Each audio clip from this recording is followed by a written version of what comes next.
Welcome to the Healing Pod. I'm Megan, a licensed clinical psychologist. And I'm Jessica, a licensed clinical social worker, and this is our journey of navigating anxiety as we learn to take up space and create an environment where we feel that we can belong. Join us together as we learn not just to survive, but to thrive in our anxious brains. This podcast is intended for educational and informational purposes only. It is not a substitute for professional therapy or medical advice. If you are experiencing any mental health concerns, please seek support from a qualified mental health professional or healthcare provider.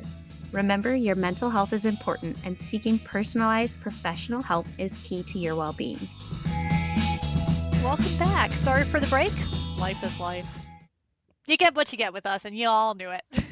This is true. We are authentically ourselves all of the time. And sometimes that means as much as we try to get it in, we just can't get the recording in that week. So you wait a week. That's fine. No one's hurt. We're all good. Hopefully we got a message out about, oops, sorry. But if not, we didn't. There's As not an usual, it earthquake. was my fence. It was my fault, friends. I don't fall. Okay. See, we got this. We got this. So, if you're joining us, thank you very much. We have no brains this week. We're both tired. Do we usually? That's debatable. Very smartly not smart sometimes. But I mean, I suppose it's along lines. Like we wanted to kind of talk today about some of those toxic cycles you get stuck in, some of those relationships you should have left forever ago, but you didn't, be it jobs, romantic relationships, things you do that you know just aren't good for you, but you just can't do it. You can't break out of it. And then you sit there and you stare at yourself, you're like, I wasn't this person. Why am I being this person now? I want to shake myself. I want to yell at myself. But also it is really hard and I don't know what to do. Yes. Why did I stay so long? Why am I stuck? Why is nothing changing? Change is hard. Change is scary. Change is a lot. And I think anytime we notice that either in ourselves or others, it's really easy to jump to blaming and shaming things. Like, well, you're smarter than that. You have a brain. You're both freaking therapists. You should know better. But that doesn't help. Shaming people never creates change. It doesn't. It might No. make you hide things. It might disconnect you from a group, but it doesn't change. We need compassion. We need understanding. That's what'll help you change. And it makes people hold on tighter. Like, how do I prove that I wasn't wrong for staying in whatever the situation, whether this is relationships or jobs or just typical life cycles that we do? Like me and my inability to say no to job opportunity type things and working 4.5 jobs. When do you say that's enough and too much? 3.5 jobs ago. Yeah. But it is like if you think about that jump to defensiveness, whenever anyone says you're doing this wrong, you did this wrong, this is a problem, that first reaction is no, I didn't. It makes perfect sense. There was a reason I did. There was a reason. There's very often a lot of very good reasons. Mhm. Actually understanding and looking at those reasons will help you figure out how to make the change. But explanations aren't excuses. Knowing the reasons doesn't make it okay to stay in these cycles, to stay in these positions that are just hurting us. Yeah. And I love that line too, the I miss her, I want to shake her. I understand her. It is so easy to be on the outside looking in and seeing all of the things that are making something so hard for someone and to say, I know you can do better than that. I know this would make your life so much easier. So, how do we bring that into our own lives and look on the outside when we're looking at ourselves so we know what needs to change? Yeah, because I think that's a very common sensation if you're watching a friend go through something hard, or if you are a new therapist and you're talking to your client and you can see them doing the same pattern, having the same problems, dating the same people, going back to the same job, and you're just like, I can see a path that's easier. I can see something that will create more opportunities for you that will lighten up some of this load, that will give you space to breathe and be yourself more. And I can't just kick you over to that path that is not therapeutically helpful and it doesn't stick. Friends, I would like to say she tries with me. She does not keep the therapeutically helpful. She's like, stop being stupid and just do it. And that's the difference between friend and therapist. I don't have to be therapeutically helpful to you, but I love you and I'm not actually going to kick you. I'm just going to be like, just nudge, nudge. You I feel like could do physical pain is the only thing that this. makes me move. I do have e-collars for dogs because dogs are around horses and everything, and sometimes you need a long distance. Nope, that's dangerous. Come back. We do have things we can use. This is true. Mhm. Yes. I think in all of this, being stuck in a version of yourself that you don't like, or maybe not that you don't even, it's not that you don't even like it, it's that you're uncomfortable in, but it's become comfortably safe because you know what to expect. It's the same thing that happens over and over again. And there's just such a real grief to it, just that grief of knowing that there was a version of you who did know better, who didn't tolerate whatever you're going through. And that anger for allowing yourself to stay in it, and the sadness for normalizing it. Like there's just so many emotions. It doesn't have to just be one, that you get Yeah.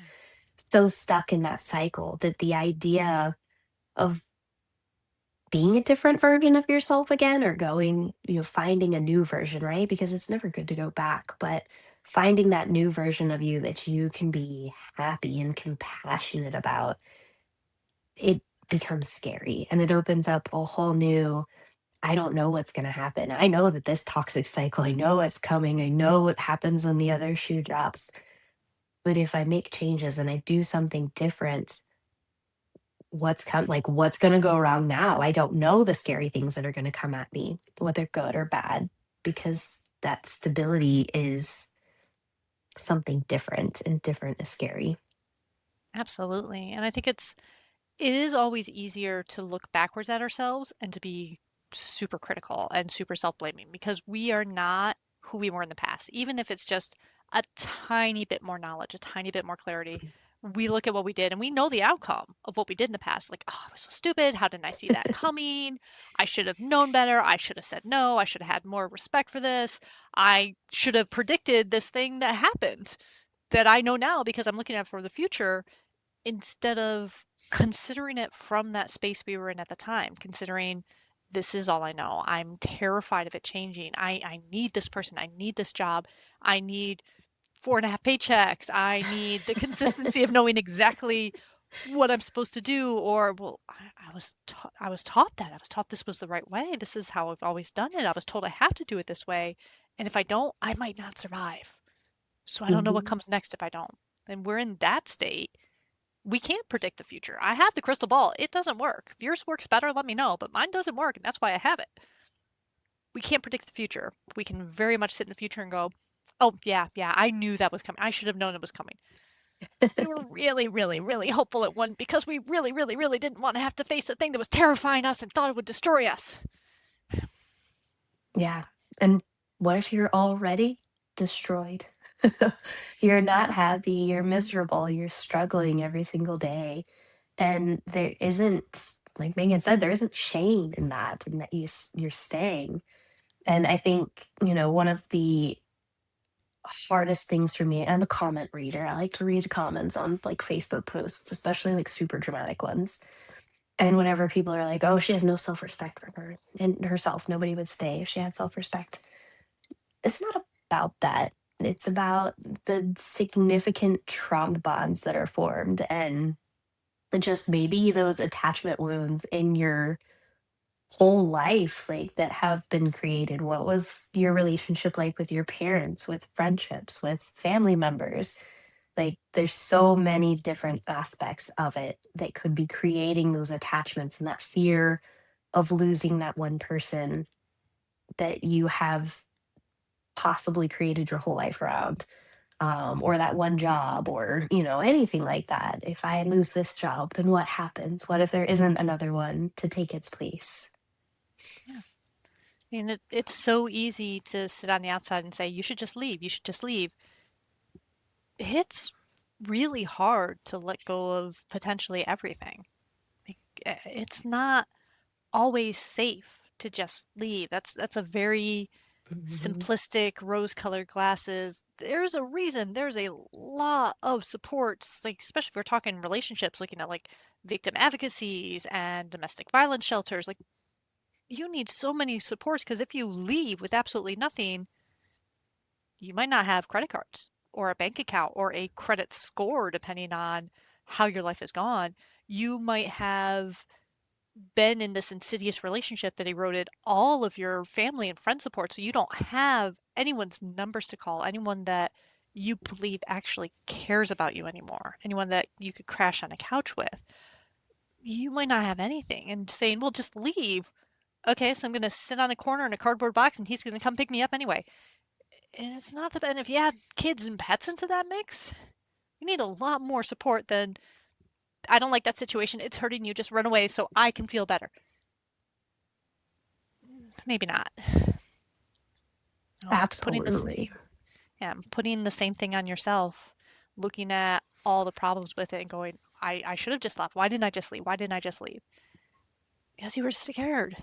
Because you didn't know if you had the resources. Because you didn't know who was going to be there to lend a hand.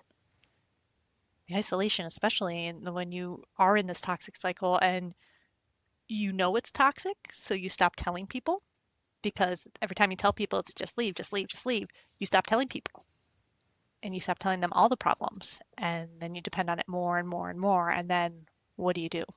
What do you do when they were all right? What do you do when you have nothing left? Yes.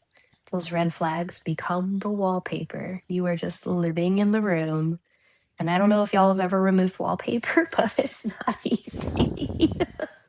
It's old school stuff. We did that a lot when I was a kid.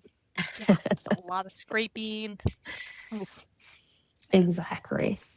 I mean, we're talking about situations that you don't jump into it. You do not walk into a job interview and go, "Wow, you don't pay me enough to live and you treat everyone like garbage and you're horrible at this interview and you're making me feel like less of a person already and my square space is less than my chair. I'm definitely going to work for you." You don't do that. You don't walk into relationships like, "You make me feel like garbage. Thank you." Well, I mean, You I do, don't do but that. But you don't. Because there's just enough of this seems better. There's just enough of that promise. There's just enough of they act nice on the first dates. They love bomb you. They things look good. It was the crazy ex. It was all of their problem was the crazy ex. It wasn't them. If of they've had course. nothing but crazy exes, you are the next crazy ex. Don't do that. All the problem with the job was that person couldn't work and that person had bad attitude. None of the problem was them at all. There's pizza appreciation Fridays every year. At least one, maybe, depending on the Hmm. budget. Yeah. Like they don't show the toxicity of the cycles right away.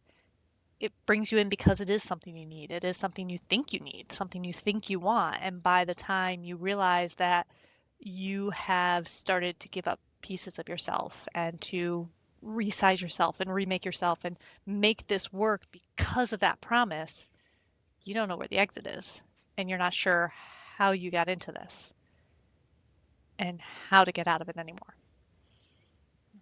Yes. And in the beginning, listen to your gut, especially with jobs. Oh my gosh. So with my, doing supervision with, fresh baby social workers straight out of school and they've got their RCSW and they're so excited to get started. And I always tell them, not every job that is offered to you is the job for you. And that is okay. And it's really hard to not see this opportunity and think, oh my gosh, I'm not going to get offered another one because I'm fresh out of school and I don't have any experience. If you feel that ick, it's probably an ick. It's not just you, it's not just uncomfortability. Um, when I took my very first therapy job, my first job out of my master's was at an elementary school and I loved it. It was the best job ever, but it paid garbage because public schools pay garbage.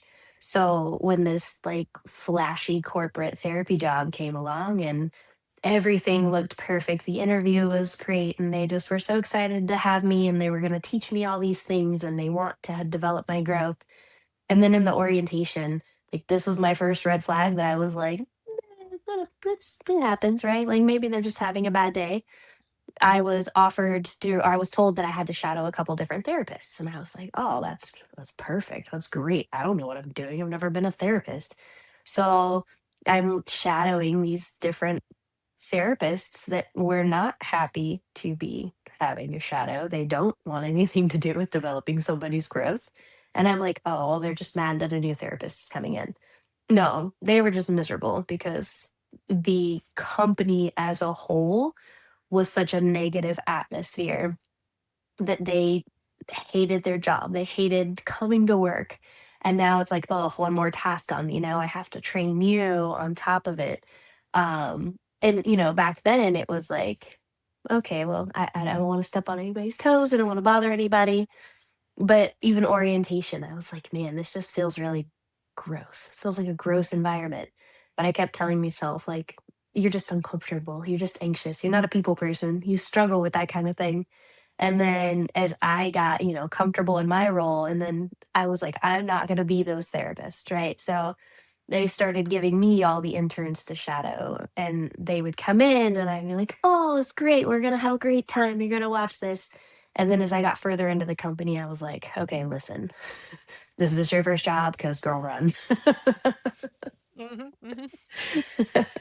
And you can tell like when you're finally on the other side or have done tons of work being therapists and in therapy and stuff like that, you start to notice how some of the lessons you may have learned elsewhere in your life undermine that gut instinct. Like, well, Hmm. love is supposed to be really, really hard. You're supposed to work really hard for it. It's supposed to be hard.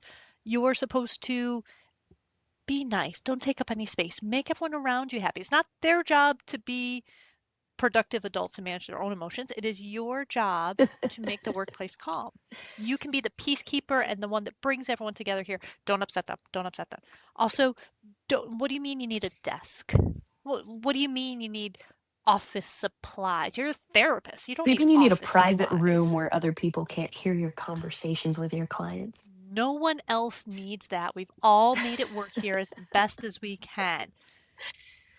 There are some things that's like you want to click one less button because you find that 2-second click inconvenient. Okay, I'm not listening to you for that. But there are things like you are allowed to need things. And if you're being told that your needs, your existence is too much,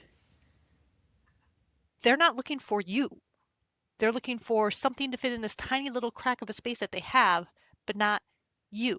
And being chosen to shave yourself down to fit in that tiny little crack of space, it's not actually you being chosen. It's not you being safe, being wanted, being valued. It's just, oh look, you're putty. Pfft, let me put you on that wall crack. Yep, Yeah. exactly. Toxic cycles are, they're hard. Like being when you are in a lower position or what's deemed as a lower position, right? And you get told, you get sexually harassed by a psychiatrist. Well, you're beneath that psychiatrist because you're the therapist. And then you take it to the owner psychiatrist and you're like, hey, these advances are really uncomfortable and unwanted. And I've made that clear. Now he's having flowers delivered to me to the front office. And I was told, well, he shouldn't be so pretty. Like, are you flirting with him? No, sir. How dare your genetics? How dare I fix Mhm. your face? I was Yeah. like, wow, okay. So then it was like, well, let me review my behaviors. Did I do something that didn't make it clear? And it really brings in that toxic cycle of making it easy to blame yourself for being stuck in that cycle, right? I couldn't lose my job. I was making six figures and I was fresh out of my schooling. Hmm. So it's really hard to be in those positions. And then the longer you're there, by the time you hit a full year, it's like, well, it just is how it is. It's okay. And then those red flags become wallpaper and become wallpaper. And you catch yourself telling the next person, that's just how it is. Like, just ignore it, do your job, you'll be okay. Yeah. And it. it becomes that culture of this is fine, just accept it, and it generally is in service of someone else. Like Hmm. the toxic environment takes from you. It takes your time, it takes your energy, it makes you adapt, it makes you be smaller, put up with things, be flirted with against your will, like for the benefit of other. Like it's never you are raised up as well. Everyone is here and we're trying to support everyone as a team. It's ignore yours, we're supporting this person. They're more important than you. We don't want to rock the boat. They've been here longer. They make more money. They own the company. Psychiatrists Screw are them. harder to find than therapists. Your job's easier to replace. Do you really want to start that problem? Yes, yes, I do. They are harder to find. And sometimes they suck. Sometimes no area of human beings is free from the rule that sometimes humans suck.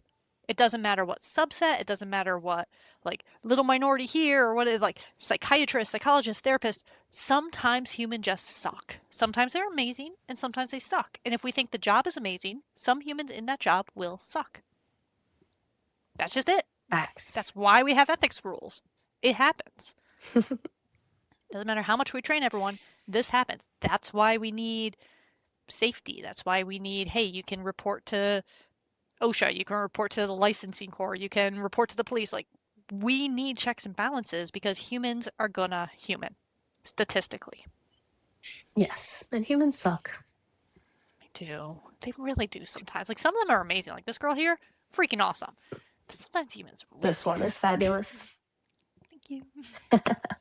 So join our fabulous Peapod. Everybody else at our Peapod sucks. They do. They do. But if you're here, you're awesome. So I'm don't suck. falling. No, don't fall. Another earthquake. Okay. Okay, we're good. But it's, and like I said, it's never you never I shouldn't say never. I know one person that happened to. You don't walk into a first date and get slapped across the face unless you're that one person that one time that I just went, "Why did you continue the date?" They continued the date, people. Walked up to the person, they slapped them across the face, and they continued the date. And that really makes me want to look at like what happened in your childhood Mhm. or your Mhm. life that is normal behavior, that you are the Yes. problem. That you have to educate this person instead of saying no, bad and leaving. But other than the very rare outliers because outliers always exist, Hmm. toxic cycles don't present as toxic and they have ways of making you feel like, oh, maybe that was just a bad day. Maybe it is getting better. Maybe I interpreted it wrong. Not just our brain rules and, okay, well, I'm supposed to make everyone happy, but it'll be absolutely horrible. And then they'll look at you and say, wow, you really are a light at this office. You have done an amazing job for us all. I'm so glad you're here. Here's this stack of paperwork. Go do that. Is that No, what you're doing to your therapists? no. I just want you to do your notes, guys. Just do your notes. That's all I ask. Come on. That's Do legally your own required, paperwork. friends. Legally and ethically, do your notes. But like, or if you think about the cycle of abuse, it gets really bad, and then oh my gosh, if it continues at this bad, the person's gonna leave. I'm so sorry. Here's your favorite candy. Let's go out on a date. I promise I will try harder. I promise I will try harder. Yeah, trying is easy to say. I had a bad moment. It'll never happen again. Yeah, Sorry it well, happened again. It'll never happen again. I had a really bad moment, but if you hadn't done that, I probably wouldn't have had that bad moment. So I'll try harder, but you need to try harder too. Hmm. Hmm. Always that just sliding away from the blame. And it, there was this thing that we studied on when I was in school. They wouldn't let us use actual rats because it's cruel and expensive. So we had computerized rats. It was great. I love Sparky. And you got to play all of the different reinforcements because you had a food button and you had a shocky shocky button. My poor rat. And you got to play like every time he hits this button, he gets the food, or sometimes when he hits this button, or we do the timed one, and you got to see what worked the best. And when it's just random, when it's not timed, not like every fifth time you hit the button you get it, when it's just random, sometimes I'm going to like, oh yeah, give you a treat. You will do that behavior every time because you need it and you want it and you've convinced yourself if I just do it right. And that's where all of the little myths come into play. That's where all the little superstitions and the rituals, like, well, maybe because I turned left before I hit the button, that's what made the treat appear. Let me try doing that. Our brains are looking for these patterns. And when it's intermittent, when it's not actually a pattern, when it's just some human going, oh, yeah, good job at the office today, or oh, yeah, really love you, sweetheart, you're a great girlfriend, our brains suck that up and they chase it. And it's a lot of how addictions work too. Yep, exactly. Then you get the nice little caveats in your head. It's like, well, it's not always bad. It was really good this week. It was a really nice day 3 months ago. He said sorry. It's so nice when they love me. When they're there, it feels so good because you are starving for actual love. And if you're dying, any little bit's going to feel good. If you're Yes. starving, it is the most delicious food in the world. It does not matter what paste it is. It is delicious. Your nervous system controls your entire brain, and it's just seeking that relief. Maybe if I try harder, maybe if I wait it out, things are going to get better. If I leave now, I'm going to miss out on the great because I know that apology is coming. I know he's going to be soft. I know that he loves me. And it just keeps you there and it keeps you there and it keeps you there. And you just want those little tiny breadcrumbs. Just give me a little crumb. Because that means that it's there and it's possible, and you could have the entire cake because the crumbs exist, so the cake must exist. And you Mhm. convince yourself of that. You convince yourself this is how you get that. This is how it must work for everyone. And then you get very, very confused when you finally break out of the toxic cycle and someone's just like, "Oh, you want a slice?" Yeah, yeah, there's tons of cake in the break room. You get birthday new person. Hey, you're here interviewing. We have cake today. Would you like a slice of cake? You're like, "What? Not just every other February 19th? What?" Yeah. Exactly. And it can feel boring or it can feel like there's got to be something wrong. Am I missing the red flags when you do find something that's healthy and peaceful? Because you're constantly waiting for, but where's the pain? And then we confuse that pain with passion. And it's not passion, it's them feeding the cycle and feeding that inconsistency and keeping you stuck in that cycle. Just like jobs offering you, if you work just a little bit harder, there's a promotion on the table. I'm not going to tell you how you can get that promotion or if you're even up for it, but I'm going to keep dangling it so you keep working harder. Mhm. Because it makes you make those rules of this is how I get this, but it always comes with that. So when you have Mhm. someone that's the opposite, like, no, this just is. I'm just going to treat you like a decent employer should treat a person, or I'm going to treat you like a decent spouse or partner should treat you. You're like, no, no, you're supposed to slap me before I get my slice of cake, one way or the other. Or if I'm eating the cake, you're then supposed to say, no, you're not allowed that cake and slap it out of my hand. Like, this isn't how it goes. I'm waiting for the other part because it was always connected to the other part. We Pavlov dogs our way into it. It's like, okay, here's the food. Where's my bell? There's supposed to be a loud, annoying bell. I'm not allowed to just have food. Yes, exactly. And I feel like as a therapist, it's important to teach your clients like your body just hasn't learned that peace is safe yet. So stick through it. Things are comfortable right now. They're so comfortable, it's uncomfortable. Yeah. And you're And it's seeking that next toxic cycle because it's adrenaline. mhm. And it is hard because our early experiences are what tell us how the world works.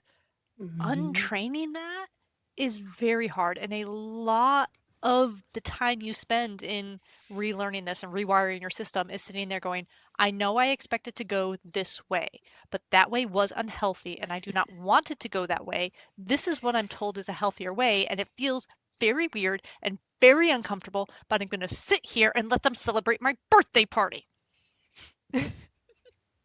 Like you do. Chaos is normal, at least in my life. I don't know about you guys. I I don't want chaos. I want a nap. I want calm. It's like I know it feels familiar. I know it feels normal, but imagine just like cup of coffee in a quiet morning with everyone just sitting and doing their own things and not, oh my gosh, I forgot and you need to do and you need to do and you need to do. It's like, no, we took care of it. You're good. You don't have to Yes. save everyone. Who me? Yeah, doesn't that sound nice? Good job, though.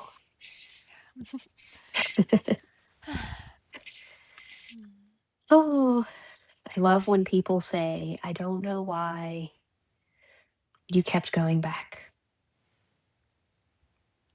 Oh, that's a rough one. That is a rough one. And there's so many reasons. Like if we're talking relationships is the easy example for this because it's a very tangible one and it's one that everyone has either been in a bad relationship or has seen people in bad relationships. So it's very accessible to people. And you keep going back, either the same person or the same type of person. And a lot of it is the familiarity. A Hmm. lot of it is that trap at the beginning of the toxic cycle that feels really, really good. And that trap where you get all of the good at first, you want it to be real so bad because that would prove it was okay. And you were actually doing it right, and your version of the world made sense, and everything actually worked because you saved them. Because they were as good as they seemed. My toxic trait is I go into a relationship with, I can fix this. It's not your job. Do you have the skills to fix it? Yes. Are they paying you to fix it? No. Getting paid is not my fortitude. Yeah, yeah. Okay, so at a job, you need a paycheck. In a relationship, you need them to pay someone else to fix them, and you need them to do the actual work because even being paid to fix people, air quotes there, because we can't actually fix a person. But I We can can't. fix him. It's a Legos. His body fell apart. Oh no. Yeah, if all of the people you're in relationship with is Legos, okay, yeah, you can fix that. You can repaint it. You can fix it. Legs go back on. Done. Human Yes. beings cannot detach and reattach legs as easily. Don't try it. Not permission to try. No. That is not a watch me, bro. No. I'm going to medical school just so I can learn to reattach limbs. Prove Yes, me but it's still wrong. not that easy. You can do it in some cases. It is not easy. And don't detach them yourself first. Bad. Yes, please, people, let's not go out and start dismembering our friends unless they deserve Yeah. it. Don't get caught. Joke. Allegedly. It's totally a joke. Yep. Remember, this podcast is for entertainment only. Anything you So for choose to that, do is under your own accord. we are not responsible for humans. We cannot fix you. That is your own job. We cannot stop you. That is your own job. Yeah, but Yes. it is hard because especially if you're talking relationship or if you're talking that job that sounds so good and so good to be true, or like you're doing something really good with the work, it just sucks in the environment. You see all the potential. You see what it could be. You hear the promise to try harder. You get those little glimpses of, oh, this is when they act nice. It could be so good. Hmm. Letting go of all of that potential is hard and is grief. Yes. Yeah. You are grieving somebody that is standing right in front of you. And it's so confusing because they're there. And I know that they are a good person and that they're so capable. I know that this job is capable of being so great. But And be no, it's just like you're constantly asking, like, should I leave this? Can I let go of who I thought they were? Can I let go of a life that I imagined? Can I admit that the apology did not become change? How and do I accept it's not safe? yes, because it is hard to accept it's not safe, and it's Hmm. hard to remember that it could be this, it should be this, it has the potential to be this is fantasy.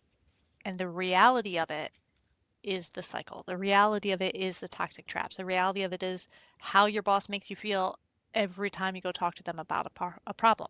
How your partner makes you Hmm. feel every time they come home after a bad day, which is 6 out of 7 days a week. It's not real, and you can't hold on to your fantasy as a reason to continue to go through reality. You have to deal with reality. You have to deal with, is this healthy for me now? Is this healthy for either of us now? Because being on the other end of it, being the toxic asshole boss, the toxic asshole partner, whatever, is not healthy for them either. Have my dinner on the table, otherwise I get to fly off in a rage. How is that good for you? Yeah. No. And you're None of choosing this is good. heartbreak either way. You're heartbroken when you stay, you're heartbroken when you leave. So which one has a better outcome on the other end? Yeah. And can you look at that and can you accept that yeah, you're going to be heartbroken. You're going to feel the things that you're feeling anyway. Yep. And it's not that you're too weak to leave. It's not that you're too stupid. You know this stuff. You're doing everything you can to try to make things work. But what is the reality of the situation? You've been adapting, you've been surviving it, you've been trying to do everything. What is actually here? How does this actually feel to exist in? How's this, if you have kids in these relationships, how do these kids feel existing in this? How does your part, if you have that toxic, horrible workplace, what are you bringing home to your family and your partner? How healthy are you being with them if you have this horrible workplace that you have to deal with 5 days out of the week, 6, 7 days out of the week, depending on how your boss is? Yes. And people talk about gaslighting. They always want to talk about, oh, my partner gaslights me. But what about when you gaslight yourself and you're constantly telling yourself, maybe I'm too sensitive. Maybe I'm asking for too much. Maybe they're right. I'm the problem. Maybe if I explain it better, maybe if I just explain it a little bit more in depth, they'll understand. But the reality is, healthy love, healthy living, healthy loving yourself does not require you to repeatedly prove that your pain matters. It doesn't. And if you're gaslighting yourself, if you're ripping yourself apart for all this, if you're attacking yourself, you really are just mirroring the toxic relationship to yourself. You're taking on that Mhm. role as well and saying, all right, let me put myself down more. Let me call myself more names. Let me make myself smaller. Let me tell myself again, I'm wrong. I can't do this. I can't think. I don't deserve, which in the end keeps you exactly there. Yep. If you don't have that compassion for yourself, if you don't have that ability to say, hey, you deserve better. This sounds like it sucks. Do we want to stay in the suck? Do we? No one really wants to stay in the suck. It's hard to leave, but no No. one really wants to stay in the suck. You don't like the suck. You like what you're hopeful it'll turn into, but is that Yeah. real? You were just adapting. You're adapting to that environment, trying to preserve any connection that you had, avoiding abandonment. I think that's one of the biggest ones. Just avoiding that somebody could leave you, or, my family's better if we're together. It's all the time. It's said kids are better in a two-parent household. And you're trying to make sense of all of this confusion. But the reality is, what does that life look like for your kids in that home? Is it happy, or are they constantly in the same tender, like walking on eggshells, afraid of when is the next blow up going to come? Yeah, yeah. Because kids are better in a two-parent household, big asterisks. Financially more secure because either you have someone that can work and someone that can handle daycare, so you're not paying for daycare, or you have two people that are working. Hmm. The stress load on either parent with healthy parents that balance each other out and share the workload is a lot less. Like, there are very tangible things in generic two parent households that can be beneficial. When you add all the toxic stress in on top of it, those benefits disappear. A happy two Yes. parent household, wonderful for kids. A happy 12 parent household, I don't care. More people loving your children is good. You had grandparents, you had aunts and uncles, it is good. As soon as it's toxic, as soon as it's a cult, no longer happy. Exactly. Boundaries, compassion, awareness, support. If you guys separate, and as somebody who works with high conflict kids, and you're living in two separate households, but keeping that child in the same conflict, but now having to go between two homes to do it, you're not doing your kid any favors. Yes, you left, whatever. Let your ex go.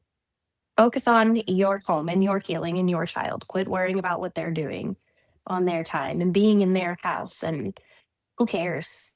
Like, Yeah. you have no control over what happens with that child when they are not in your home.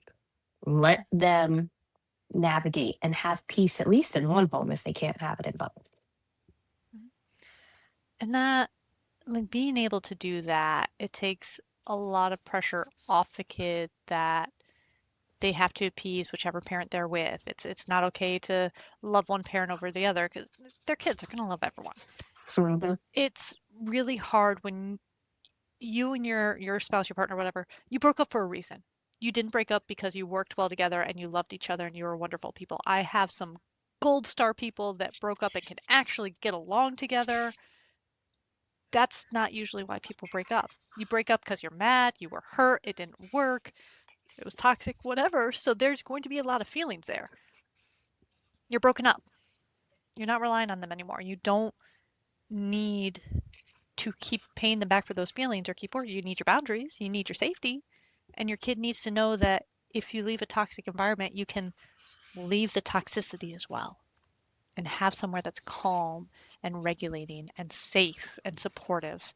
And they will be able to tell the difference eventually.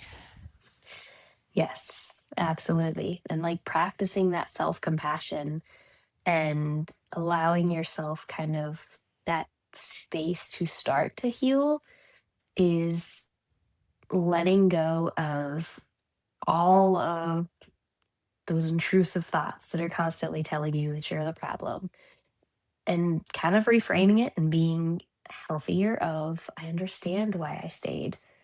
I see what I was hoping for. I know I was scared. I know that I thought love meant enduring, but sometimes love means choosing what's best for me, even if it's hard.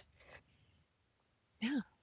And looking at the situation again, looking at that reality of it, and instead of why aren't you leaving? Why aren't you leaving? Why aren't you leaving? What made it feel like you couldn't leave? Did you have to stay because they needed to stay calm? You needed to not make them angry. There's a Kirby in the background.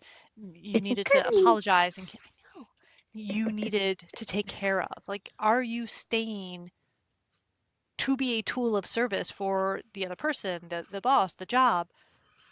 What made it feel like you couldn't leave? What was the guilt? What was the danger? How do we address those?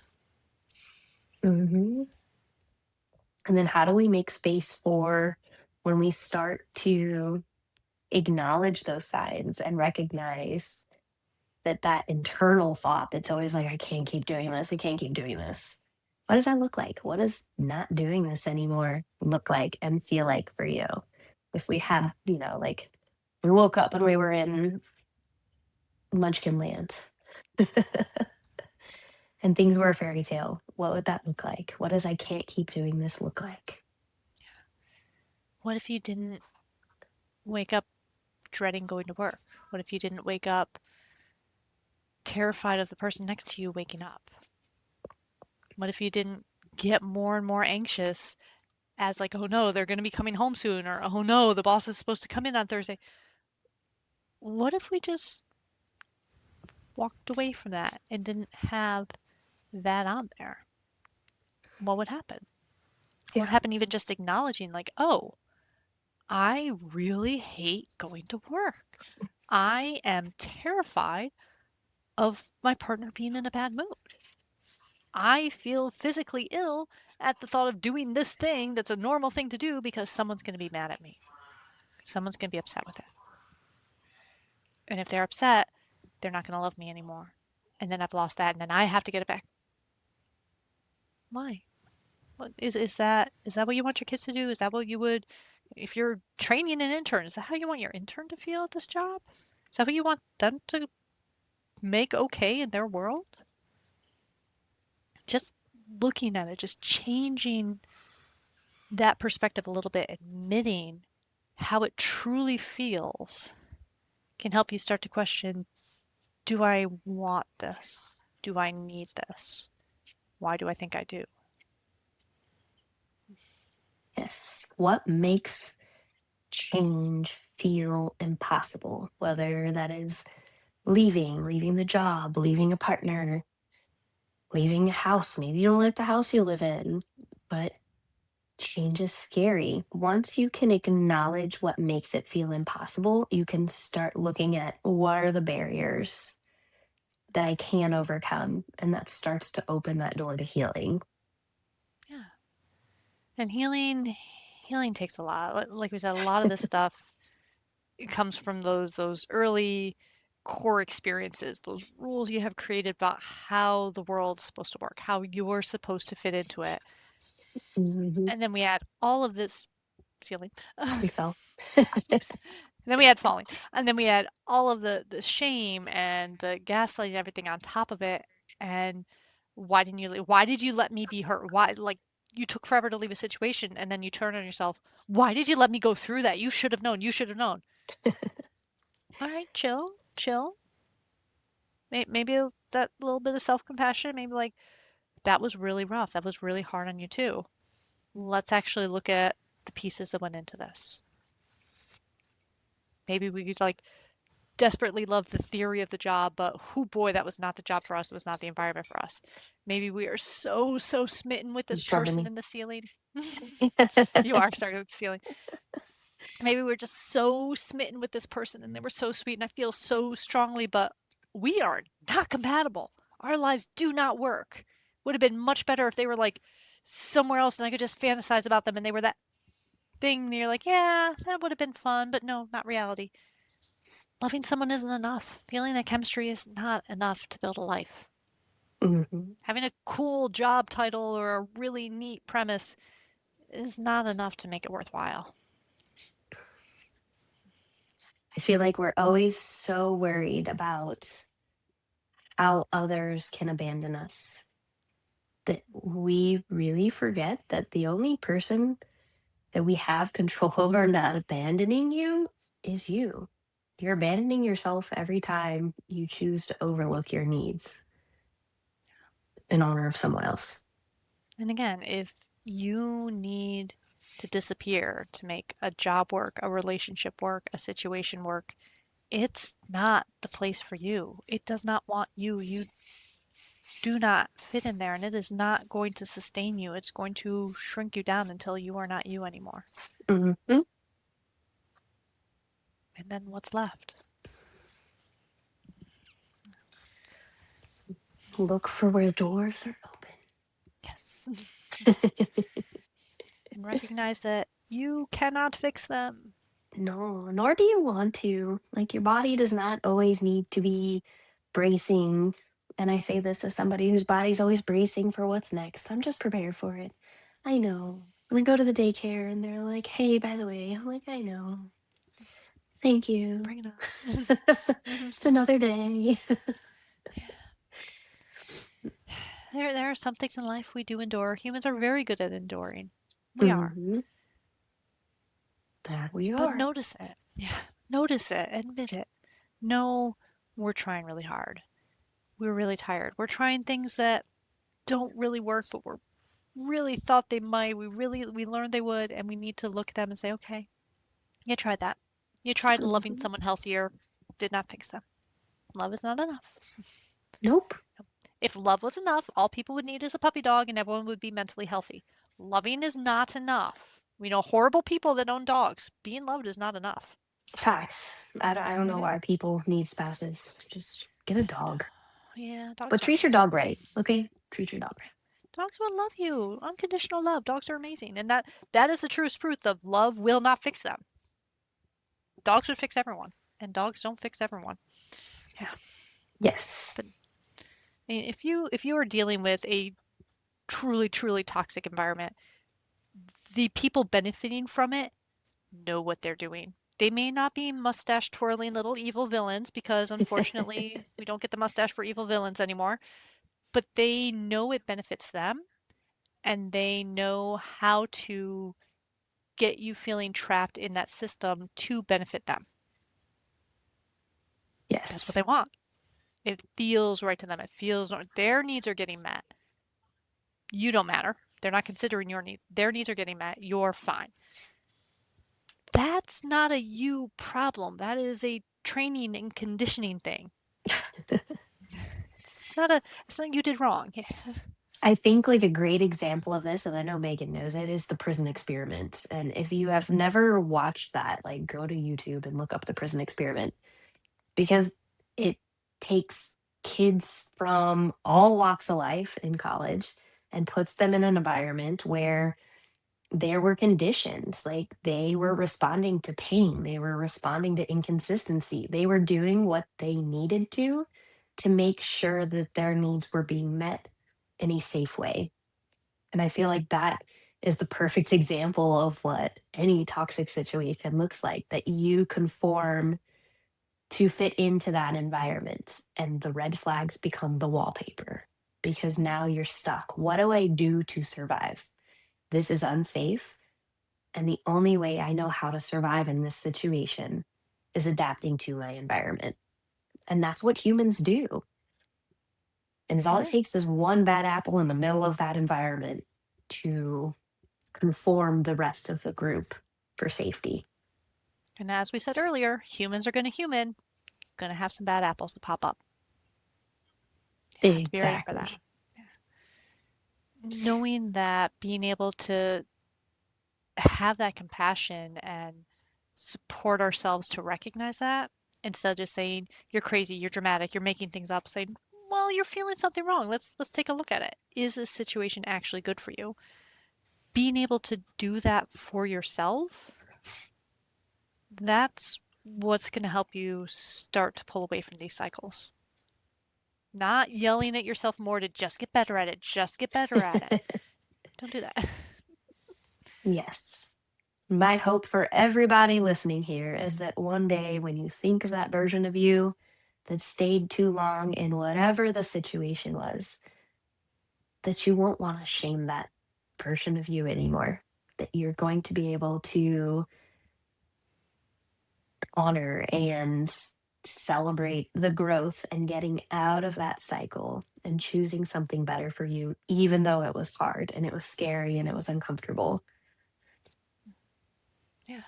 And you have to. You have to take care of yourself because you are the one making all the decisions for yourself. You are the one ultimately saying, breathe in, breathe out, take a break, talk to someone, go somewhere safer, stay in this environment.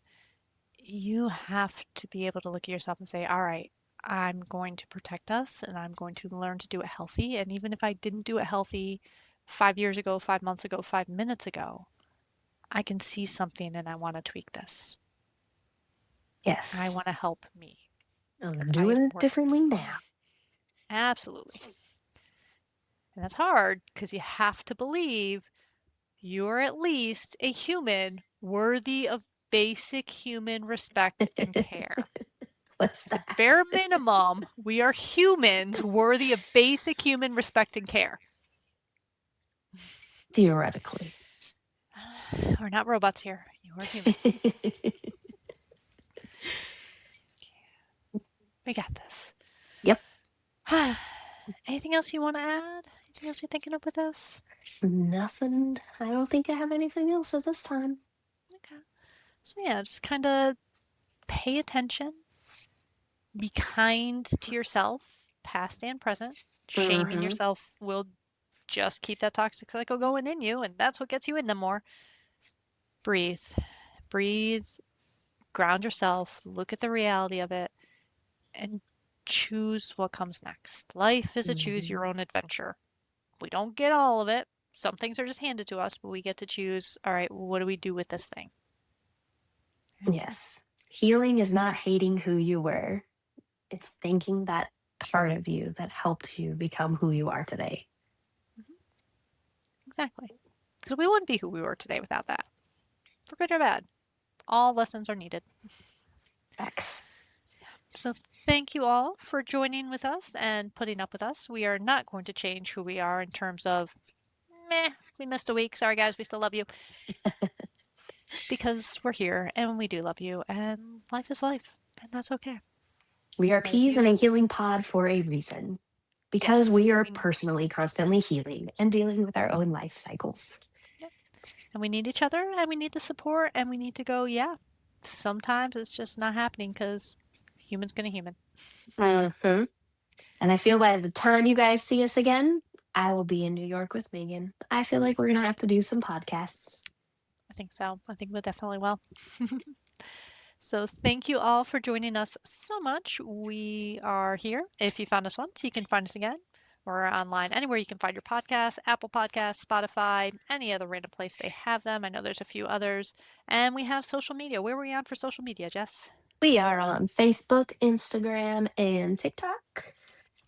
And our wonderful Mia is constantly posting for us and getting all of the wonderful things out there. She does great. So drop a line if you want to. We have emails, we have social media, we've got a link in the notes that has an anonymous place if you want to drop things anonymously. If you have comments, give us comments. Otherwise, we will see you all probably in a couple weeks. We'll see when I get this one posted. Take care, everyone. Bye. Bye, friends.